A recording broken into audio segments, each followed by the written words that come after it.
ગરમીમાં તરોતાજા કરે અને જમ્યા વગર પણ ડબલ શક્તિ મળે. લીંબુના ઉપયોગ વગર જે પીવે તેને ખૂબ પસંદ આવે. એકની જગ્યાએ 2 ગ્લાસ પીવાનું પ્રિફર કરે તેવું ખૂબ જ સ્વાદિષ્ટ અને ખૂબ જ પૌષ્ટિક આપણે આજે શરબતની રેસીપી શેર કરીશું, જેને 1 વર્ષ કરતાં વધારે સમય સુધી સ્ટોર કરી શકો છો અને જ્યારે પણ શરબત તૈયાર કરવું હોય ત્યારે અડધી મિનિટમાં શરબત તૈયાર થઈ જશે. તો ચલો રેસીપી શરૂ કરીએ. તો જેમના માટે આપણે 1 કિલોગ્રામ જેટલી કાચી કેરી લીધી છે. તમને નાની મોટી જે કેરી મળે અથવા તો જે ટાઈપની તમને કેરી મળે તે કેરી લઈ શકો છો. હું કેસર કેરીનો ઉપયોગ કરું છું, કારણ કે કેસર કેરી દરેક જગ્યાએ અવેલેબલ નથી હોતી, તો જે કેરી મળે તે પણ લઈ શકો. હવે તેની છાલ કાઢી અને ટુકડા કરી લેશું અને ચિપ્સના ફોર્મમાં તૈયાર કરી લેશું. તમે નાના મોટા ટુકડા તૈયાર કરી શકો છો, પણ મેં આ રીતે થોડી લાંબી ચિપ્સ તૈયાર કરી છે. હવે આપણે આ જે ચિપ્સ છે તેને લગભગ 2 ગ્લાસ જેટલા પાણીના કડાઈમાં લઈ લેશું અને તેને ગરમ કરીશું. આપણે આ કડાઈને ગેસ ફ્લેમ પર રાખીને પછી આ ટુકડા ઉમેરી દેવાના છે અને પછી આપણા આ જે કેરીના ટુકડા છે એકદમ નરમ થઈ જાય ત્યાં સુધી તેને આપણે આ રીતે મીડિયમ ગેસની ફ્લેમ પર થોડી વાર ચલાવીશું અને સોફ્ટ કરીશું. કાચી કેરી છે ને સ્કિનને ગ્લો કરે છે, વાળને ખરતા અટકાવે છે, પેટની સમસ્યાઓનું સમાધાન કરે છે અને તમને જમ્યા વગર ડબલ શક્તિનો અનુભવ કરાવે છે. સાથે તમને લૂથી કે ગરમીથી પણ બચાવે છે. તો એકવાર આ રીતે શરબત બનાવવાની ટ્રાય જરૂર કરજો. જો તમને મેંગો ફ્રૂટી પસંદ હોય તો તમને આ શરબત ખૂબ જ પસંદ આવવાનું છે.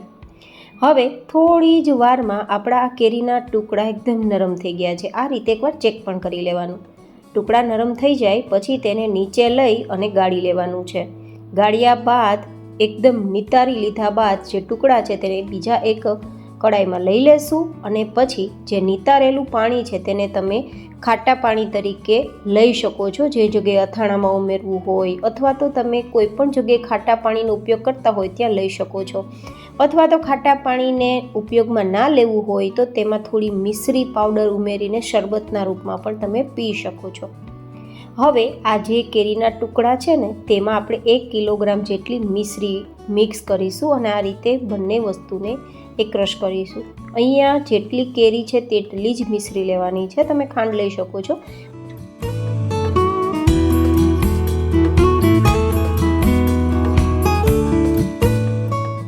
અને હવે બરાબર ઓગળી જાય તેના માટે 15 મિનિટ સાઈડમાં રાખી દેશું. 15 મિનિટ પછી આપણા કેરીના ટુકડા ગરમ હોવાના કારણે મિશ્રી ફટાફટ એકદમ ઓગળી ગઈ છે. જો આટલી સરસ આપણી મિશ્રી ઓગળવી જોઈએ. તમે સીધો મિશ્રી પાવડર પણ લઈ શકો છો. હવે તેને ગેસ ફ્લેમ પર રાખીશું અને એક જ ડાયરેક્શનમાં થોડી વાર માટે ચલાવીશું અને જ્યાં સુધી આપણા કેરીના ટુકડા છે ને એકદમ મેશ ના થઈ જાય અને જે સાકરનું પાણી તૈયાર થયું છે તેની સાથે એકરાશ ના થઈ જાય ત્યાં સુધી ચલાવવાનું છે. જેમ જેમ ઉફાણ આવતું જશે, ઉકળતું જશે તેમ એકદમ એ મેશ થઈ જશે. હવે લગભગ 2 થી 3 ચપટી જેટલું નમક ઉમેરીશું. શરબતમાં થોડું નમક ઉમેરવાથી એકદમ સરસ સ્વાદ આવશે અને જો પસંદ હોય તો 2 થી 3 ડ્રોપ્સ આપણે કેસરી કલરના ઉમેરીશું, જો કે ટોટલી ઓપ્શનલ છે. હવે આપણે આ રીતે સતત ચલાવીશું અને વિસ્કની મદદથી ચલાવીશું ને તો બધા જે કેરીના ટુકડા છે ને તે મેશ થઈ જાય, એકદમ એકરસ આપણું આ શરબત તૈયાર થઈ જશે.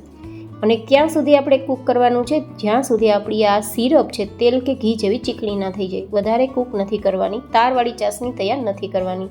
તો આ રીતે ચેક કરતાં તેલ જેવી ચીકણી આપણી સિરપ તૈયાર થઈ ગઈ છે. તો હવે ગેસની ફ્લેમ બંધ કરી નીચે ઉતારીને ફટાફટ પહેલાં તો ગાળી લેશું, જેથી હજુ પણ કોઈ પણ પ્રકારનો કેરીનો મોટો ટુકડો હોય જે એકદમ પરફેક્ટ મેશ ના થયો હોય અને થોડા મોટા ભાગના કોઈ ટુકડા હોય તો એ નીકળી જાય. આ રીતે એકવાર તેને ચલાવી દેશું, જેથી જે સ્મૂધ જે તેનો ક્રશ કહી શકાય તે નીચેની તરફ જશે અને ઉપર થોડો મોટો ક્રશ છે તે આ રીતે રહી જશે. હવે આ ક્રશને ફેંકવાનો નથી. આને તમે એઝ એ જામ તરીકે બ્રેડ પર લગાવીને બાળકોને આપજો, તે ખુશ થઈ જશે, એટલો સ્વાદ લાગશે. અથવા તો તેમાં પાણી ઉમેરીને શરબત બનાવીને પણ પી શકો છો. હવે આપણું આ ગાળેલું શરબત તૈયાર છે.